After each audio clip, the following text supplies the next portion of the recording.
Hey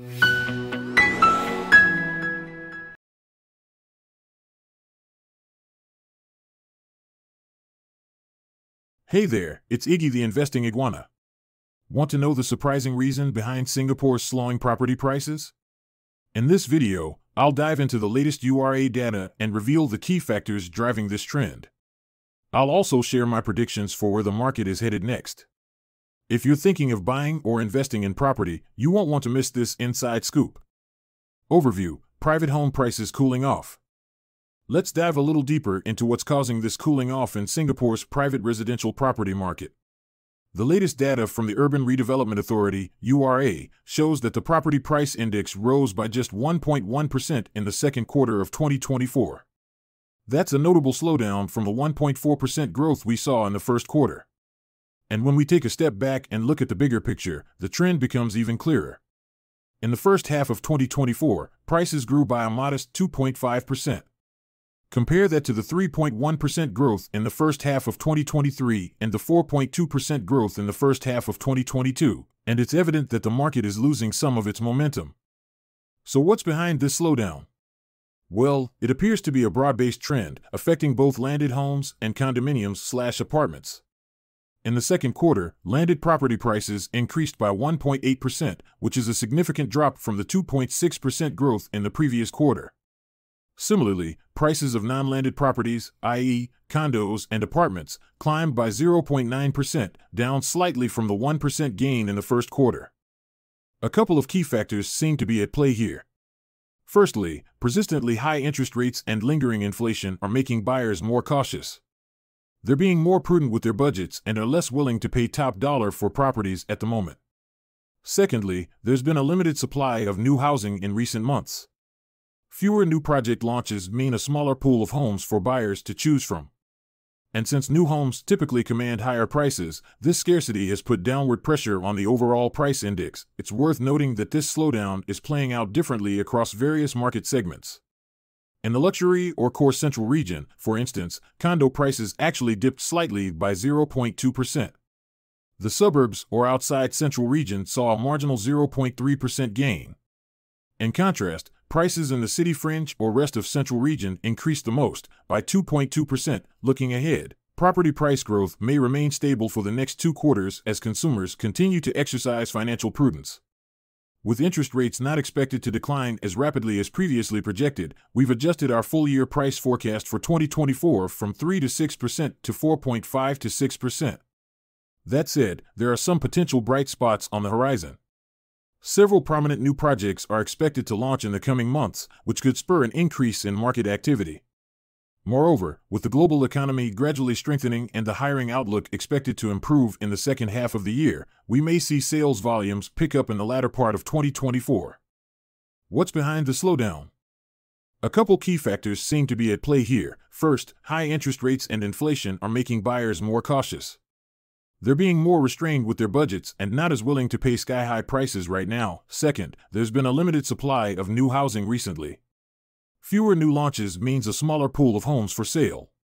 And since new homes usually fetch higher prices, the decline in new home sales is weighing on the overall price growth. In fact, new home sales plunged over 41% from Q1 to Q2. Meanwhile, resale transactions rose and made up a bigger chunk of overall sales. There were also fewer super luxury home sales above the $3 million and $5 million mark in Q2. Why are resale transactions increasing despite slower new home sales? Limited new housing supply. There have been fewer new project launches recently, resulting in a smaller pool of new homes for sale. In Q2 2024, the number of private residential units launched was 50% lower than the previous quarter. This limited supply of new homes has put downward pressure on new home sales. Price-conscious buyers turning to resale. As the price gap between new launch and resale properties widens, more price-sensitive buyers are opting for resale homes instead. Resale properties tend to be more affordable than new launches.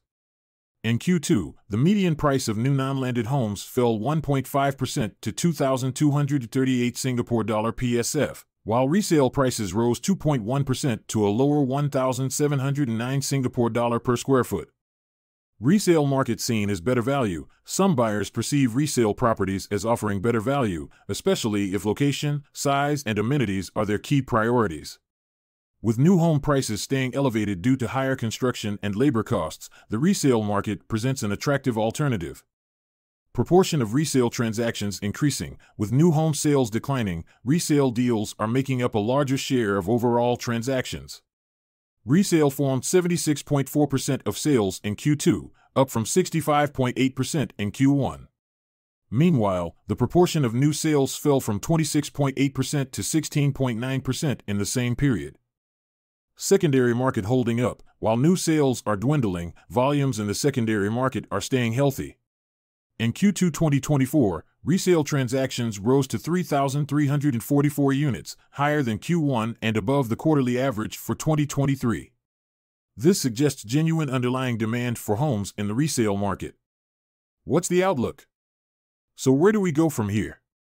With interest rates looking like they'll stay higher for longer, I expect property price growth in Singapore to remain stable but moderate for the rest of 2024.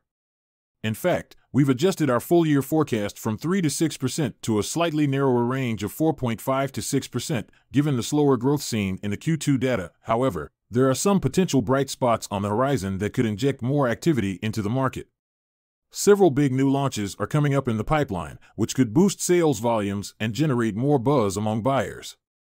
For instance, there are upcoming projects in popular areas like Serangoon Garden, Katong, Jurong, and even in the Prime District 1 near Raffles Place and Marina Bay. These new launches span a range of property types from condos to apartments and executive condos. Moreover, the global economy is gradually improving and hiring is expected to pick up steam locally in the second half of the year. This could bode well for the property market as more people feel confident about their job prospects and financial situation to make a property purchase. So while the overall pace of price growth may be slower, we may see sales volumes tick up in the coming months as these new projects hit the market and economic conditions improve. The bottom line? The Singapore property market is going through a period of slower growth and cautious optimism. Buyers are being more prudent with their purchases, carefully considering their options and budgets. But there are still pockets of opportunity out there, especially with the upcoming new launches in the pipeline that could cater to different buyer preferences and budgets. It's all about staying informed about market trends, assessing your own needs and financial situation carefully, and being ready to seize a good opportunity when it arises. So there you have it, the surprising reason behind Singapore's slowing property price growth. High interest rates and limited new housing supply are making buyers more cautious. But with some big launches coming up and the economy picking up steam, we could see sales volumes rise in the coming months. The bottom line?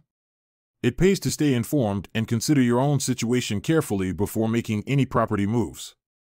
If you found this analysis helpful, hit that like button and subscribe to my channel for more insights to help you navigate the property market with confidence. Keep on investing wisely, and I'll see you next time.